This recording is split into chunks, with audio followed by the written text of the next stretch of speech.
మీరు చాలా రోజులుగా ఒక కోరిక కోసం దేవుని ప్రార్థిస్తున్నారా? కాని ఇప్పటివరకు ఫలితం కనిపించటం లేదా? అయితే ఒక విషయం గుర్తుంచుకోండి.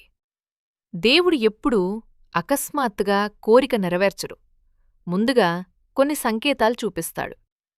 ఈ వీడియోలో దేవుడు కోరిక నెరవేర్చే ముందు ఇచ్చే 5 ముఖ్యమైన సంకేతాలు చెప్తాను. చివరిదైతే చాలామందికి జీవితాన్నే మార్చేస్తుంది. సంకేతం 1. అకస్మాత్తుగా కష్టాలు పెరగడం.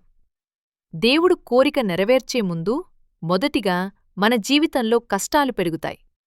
అనుకోని సమస్యలు మనసుకు బాధ దారి తప్పినట్టుగా అనిపించటం. ఇది శిక్ష కాదు, ఇది పరీక్ష. బంగారం కూడా అగ్నిలో కరిగిన తర్వాతే పవిత్రంగా మారుతుంది. గుర్తుంచుకోండి, కష్టం పెరిగితే దేవుడు దగ్గర్లోనే ఉన్నాడు. సంకేతం 2. ఒక్కసారిగా మనసు మారిపోవడం. ముందు మీకు నచ్చిన విషయాలు ఇప్పుడు నచ్చకపోవడం గమనించారా? కొంతమంది దూరమవడం, ఒంటరితనం అనిపించటం, శాంతి కావాలనిపించటం. ఇది యాదృచ్ఛికం కాదు. దేవుడు మీ జీవితాన్ని కొత్త దిశలోకి తిప్పుతున్నాడు. పాత అలవాట్లు పోయినప్పుడే కొత్త వరం జీవితంలోకి వస్తుంది. సంకేతం 3. అదే విషయం మళ్ళీ మళ్ళీ వినిపించటం. మీరు కోరుకున్న కోరికకు సంబంధించిన విషయం మళ్ళీ మళ్ళీ మీ ముందు రావడం గమనించారా? ఎవరో అదే మాట చెప్పడం, వీడియోల్లో అదే సందేశం, కథల్లో అదే అర్థం. ఇది దేవుడు ఇచ్చే సూచన. దేవుడు మాట్లాడేది మనతో కాదు, మన పరిస్థితులతో.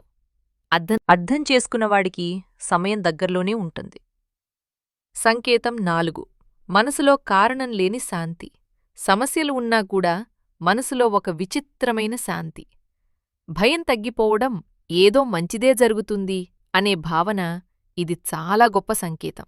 దేవుడు నిర్ణయం తీసుకున్నప్పుడు మన హృదయానికి ముందే శాంతిని పంపిస్తాడు. ఇది దేవుడు చెప్పే మాట. భయపడకు, నేను చూసుకుంటాను. సంకేతం 5.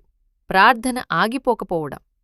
ఫలితం కనిపించకపోయినా మీరు ఇంకా దేవుణ్ణి విడవకపోతే, ప్రార్థన ఆగకపోతే, నమ్మకం తగ్గకపోతే అదే చివరి సంకేతం. దేవుడు ఆలస్యం చేస్తాడు కాని నిరాకరించడు. ఎందుకంటే విడిచిపెట్టని భక్తుణ్ణి దేవుడు ఎప్పుడూ ఖాళీ చేతులతో పంపడు. ఈ 5 సంకేతాల్లాల్లో మీరు కనీసం 2 అనుభవిస్తే మీ కోరిక దేవుడి చేతిలో ఉంది. ఆలస్యం నిరాకరణ కాదు, ఆలస్యం సిద్ధం చేసే సమయం. దేవుడిపై నమ్మకం ఉంచండి. సమయం వచ్చినప్పుడు అది ఊహించిన దానికంటే గొప్పగా వస్తుంది. ఈ వీడియో మీ మనసును తాకితే లైక్ చేసి, షేర్ చేసి, సబ్స్క్రైబ్ చేయండి. Please subscribe my channel.